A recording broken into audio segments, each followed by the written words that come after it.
Assalamu alaikum. This is Fawad Umar, enabler trainer and consultant from Karachi. आज की हम इस वीडियो में टैक्सेशन के हवाले से डिस्कस करेंगे कि किस तरह टैक्स अप्लाई होता है जब आप Amazon FBA पे काम करते हैं। अब बेसिकली ये बहुत ही कंफ्यूजिंग टॉपिक है और काफ़ी स्टूडेंट्स को कंफ्यूजन रहती है कि जिस कंट्री में हम सेल कर रहे हैं वहाँ का क्या टैक्स रेट अप्लाई होगा, वहाँ की क्या गवर्नमेंट कहती है।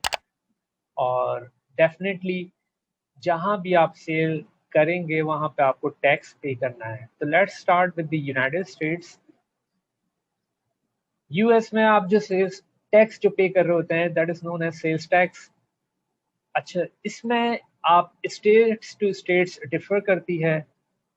बहुत सी ऐसी स्टेट्स हैं जहां अमेजोन जो है चार्ज नहीं करता sales tax, such as Alaska है, डेलावेयर है, मोंटाना है, हैम्पशायर है एंड ओरेगन है। अमेजोन अब से जो है टैक्स खुद से कलेक्ट कर लेता है। जब भी आप सेल करते हो अमेजोन पे या आपकी सेल होती है, कस्टमर कोई प्रोडक्ट आता है, परचेज करता है आपके स्टोर से, तो अमेजोन ऑटोमेटिकली वो टैक्स चार्ज करता है और वो खुद रेमिट करता है जहां उसके फुलफिलमेंट सेंटर्स हैं। तो ये सर्विसेज यहाँ पे दे रहा है जहां उसके फुलफिलमेंट सेंटर एग्जिस्ट करते हैं। ये बात हो रही है यूएसए की। जहां पे अमेजोन चार्ज नहीं करता वहां पे जो है आपको या तो मैनुअली चार्ज करना पड़ता है। अब मैनुअली कैसे कि आप अकाउंट्स में जाएं, अपनी सेटिंग्स में जाके टैक्स इंफॉर्मेशन पे जाके अपनी टैक्स परसेंटेज मेंशन करें आप जहां आप चार्ज करेंगे। कैलिफोर्निया में सबसे ज्यादा चार्ज हो रहा है, ठीक है। ऑलमोस्ट अभी रेट इसका आगे हम देखेंगे। और या फिर आप टैक्स जार एप्लीकेशन यूज करें और उसको अपने सेलर सेंट्रल अकाउंट से लिंक कर दें जहां अमेजोन चार्ज नहीं कर रहा। ऑटोमेटिकली क्या होगा कि आपकी हैंडलिंग अमेजोन को प्रूव कर रहा होगा, ठीक है। तो ये चीजें आपको यूएसए के हवाले से, टैक्स के हवाले से समझ में आई होंगी। इसके साथ साथ आपको ये मैं अगर लोकेशन दिखाऊं या मैप पे आप देखते हैं इसमें, तो स्टेट वाइज इसमें टैक्सेशन रेट्स हैं, किस में कितना परसेंट है। कैलिफोर्निया में 8.68 है, ठीक है। और दूसरी स्टेट्स हैं जहाँ 8.25 है, एरिजोना में 9.51 है, टेक्सास में 8.919 है। तो ये तमाम आपको यहाँ पे मैप पे पता चल जाती है कि किस स्टेट में कितना परसेंट है सेल्स टैक्स, ठीक है। ये डिपेंड करता है आपके नेक्सस पे कि सेलर सेंट्रल और जहां आपका वेयर हाउस है उसका क्या रिलेशन है। उस रिलेशन के बेसिस पे आपका टैक्स रेट डिफाइन होता है। देन अमेजोन तो आपसे यूएसए में खुद से डायरेक्टली चार्ज करेगा, कस्टमर से चार्ज करेगा, खुद रेमिट कर देगा। और जहां नहीं करेगा वहां आप टैक्स चार्ज के थ्रू जाएं या फिर आप उसको सेटिंग्स पे जाके टैक्स सेटिंग्स में अपनी टैक्स इंफॉर्मेशन अपडेट कर दें, ठीक है।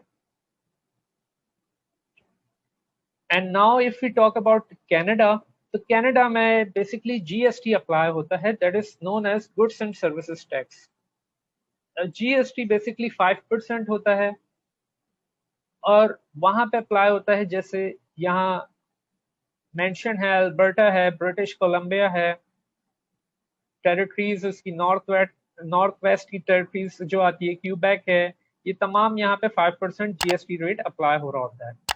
But what about the provincial tax rate? अगर प्रोविंशियल टैक्स रेट होता है वो जो है कनाडा में वो भी अप्लाई हो रहा होता है कुछ स्टेट्स में, जिसे कहा जाता है पीएसटी।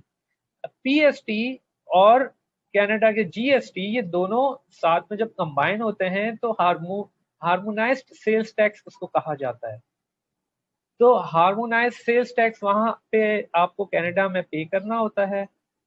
अब एचएसटी जो है वो एचएसटी की इसकी रेंजेस है। अब एचएसटी 5 to 15% पे डिपेंड करती है।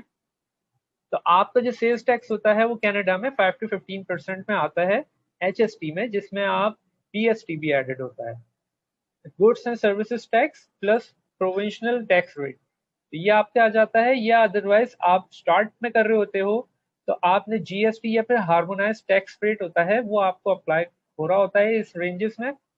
वो आप जो है एक सर्टेन परसेंटेज आप अपनी सेलिंग पे पे करते हो। ये आप पे करते हो उनकी कनाडा की ऑफिशियल अथॉरिटीज को, ठीक है। एंड यूके की बात की जाए तो यूके में बेसिकली वैल्यू एडेड टैक्स कहलाती है। अब वैल्यू एडेड टैक्स क्या है, ये बेसिकली क्या, यूके में अगर आप 85,000 पाउंड को क्रॉस कर लेते हैं साल में तो 20% वैट अप्लाई होता है, ठीक। लेकिन अगर आप ब्रेक्सिट की वजह से अभी जो आप स्पेन में सेल कर रहे हो या आप अपनी इन्वेंट्री वहां पे स्टोर करते हो, तो what is recommended, it's recommended to go for the EFN, European fulfilment network के थ्रू आप जाएं, आप अपनी इन्वेंट्री वहां स्टोर कराएं, और अगर आपका थ्रेशोल्ड वहां पे अप्लाई है 35,000 यूरोस पे है उसका थ्रेशोल्ड, अगर आप उसको क्रॉस करते हैं तो आपको स्पेन का भी रेट अप्लाई हो जाता है जो उसका वेट है। अब यहाँ पे एक एग्जांपल मेंशन है कि if you are selling from US to UK and Spain, so you must be able to register or open an Amazon European marketplaces। अगर तो आप यूएस से यूके में या यूरोपियन मार्केट प्लेसेस में सेल कर रहे हो उस अकाउंट से, या वो मार्केट प्लेस पे आप जाना चाहते हो, तो आपके लिए ज़रूरी है कि आप फिर यूरोपियन फुलफिलमेंट नेटवर्क जो है इसके थ्रू जाओ, ये यूरोपियन मार्केट प्लेसेस एक अकाउंट ओपन करें, आप उसके थ्रू आप सेल करें। लेकिन जहां भी आप अपनी इन्वेंट्री स्टोर करेंगे, that is the pan European, जहां भी आपकी स्टेट में, यूरोपियन स्टेट में अपनी इन्वेंट्री को स्टोर करते हैं, इटली हो गया, स्पेन हो गया, फ्रांस है, जर्मनी है, कोई से भी स्टेट में, तो उस स्टेट का एक पर्टिकुलर आपको वेट अप्लाई होगा। तो क्या है इनकी डिफरेंट स्टेट्स में, इटली, स्पेन, फ्रांस, किसी का 19% है, किसी का 21% है, किसी का 17% है। तो यूजुअली एक मेन जो परसेंटेज आती है वो वेट की 20% आती है यूके में, ठीक है। बट मैंने जैसे कहा कि अगर आपको दूसरी स्टेट में आप इन्वेंट्री स्टोर करते हो और पैन यूरोपियन के थ्रू जाते हो तो आपके लिए वो भी वेट अप्लाई होगा परसेंटेज। अब यहाँ पे एक एग्जांपल लेते हैं कि फर्ज करें आप एक इन्वेंट्री लेते हैं 200 यूनिट्स की, वो 200 यूनिट्स की आपकी लैंडिंग कॉस्ट के साथ वो 5 पाउंड की बनती है, ठीक है। तो 5 पाउंड की अगर जो इन्वेंट्री है और 200 यूनिट्स लेंगे तो आपकी जो है 1000 पाउंड्स की जो है एक्सक्लूडिंग वेट, आपकी एक्सक्लूडिंग वेट लैंडिंग कॉस्ट के साथ आपकी इन्वेंट्री बन रही है। तो इस एग्जांपल में आपको 20% अप्लाइड हो रहा है इनपुट वेट, जो कि इसका 20% 1000 पाउंड का है 200 पाउंड। अच्छा, यहाँ मैं बताता चलो इनपुट वेट क्या है, आउटपुट वेट क्या है। इनपुट वेट वो जो आपने परचेजिंग में जो भी आप अपना बिजनेस कर रहे हैं अमेजोन पे, और उसके एक्सपेंसेस जो रनिंग एक्सपेंस हो रहा है उस बिजनेस को, उस प्रोडक्ट को सेल करने के लिए, और जो कस्टमर आपको पे कर रहा है उसके साथ आप उससे जो वेट चार्ज कर रहे हो वो आउटपुट वेट है, और जो इनपुट वेट है जो आप पे कर रहे हैं, ठीक है। तो यहाँ हमारे देखा कि 200 की इन्वेंट्री अगर मैं परचेज कर रहा हूँ, 5 पाउंड की मुझे पड़ रही है लैंडिंग कॉस्ट के साथ, तो मुझे 1000 पाउंड की जो है टोटल इन्वेंट्री पड़ी। इसमें मैंने 20% वेट कितना दिया है, 200 पाउंड, ठीक है। तो 200 पाउंड वो मेरा 20% इनपुट वेट हो गया। और अगर मैं यही प्रोडक्ट अब 16.5 पाउंड में सेल करता हूँ, तो मेरा इस पे आउटपुट वेट जो होगा वो 20% इस पे भी अप्लाई होगा। अब आउटपुट वेट इस पे अगर मैं 20% अप्लाई करूंगा तो 3.3 पाउंड में चार्ज करूंगा कस्टमर से। अब कस्टमर जो है, जो उसने परचेज किया है, वो आपने उससे लेना है। अब या तो आप सेलिंग प्राइस में अपनी ऐड करें या कॉस्ट में ऐड करें, ठीक है। आप अपने 200 यूनिट्स आप सेल करते हो 16.5 के रेट से, तो आपकी टोटल सेल जो होगी वो 3300 पाउंड बनती है। 3300 पाउंड्स में अगर आप 20% वेट अप्लाई करते हैं, जो कि मैंने आपको बताया कि आउटपुट वेट है, जो कस्टमर आपने सेल की है, अब ये आउटपुट वेट आपने उससे भी आपने अपना पे करना है।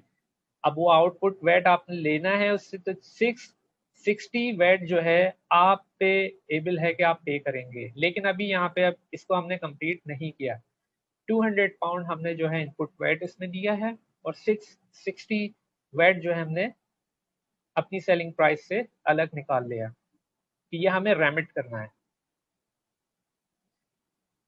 इसी एग्जाम्पल को अगर आगे लेके चलते हैं तो इसमें आपने जो भी रनिंग एक्सपेंस है, अब उसमें आपने कितने, आपका जो इनपुट वेट था वो कितना था, हमने अगर लास्ट स्लाइड पे देखें तो 200 वेट हमारा आ रहा है यहाँ पे, और 200 वेट हमने इनपुट वेट दिया था जब हम परचेज कर रहे थे। साथ में ऑब्वियसली हम जब सर्विसेज यूज करते हैं, अब वो लिस्टिंग इमेजेस हो गई, उसके साथ कंटेंट राइटिंग हो गई, फोटोग्राफी हो गई, एंड देन पीपीसी हो गई, तो ये तमाम एक्सपेंस एक अलग अलग हमने काउंट कर लिया कि इसका जो है हमने पे किया है 20%, 1110, और अकाउंटेंट फी जो बनती है इसकी 60 पाउंड। ठीक है, तो ये वेट हमने जो है इस पे 20% के हिसाब से अलग निकाल लिया। This will also be considered as input VAT. तो अब हमारे पास एक तो हमारी लैंडिंग कॉस्ट के साथ जो इन्वेंट्री परचेज कर रहे थे वो, ठीक है, उसके साथ हमारा कितना अमाउंट बन रहा था 200, एंड देन फिर हमने उसको ऐड किया है अपनी जो लिस्टिंग इमेजेस, फोटोग्राफी और पीपीसी 1110, एंड देन अकाउंटेंट फी 60। तो ये हमारा पूरा कुल मिला के 370 इनपुट वेट बनता है। अच्छा, आउटपुट वेट क्या था हमारा? आउटपुट वेट था जो कि हमने 660 हमने लोगों ने पे करना था। अब लेकिन यहाँ पे पे करने में जब आप 20% पे अप्लाई होंगे तो output VAT minus input VAT होगा, तो उसमें से जो डिफरेंस अमाउंट होगा, डिफरेंशियल अमाउंट, वो आपने पे करना है यूके की गवर्नमेंट को।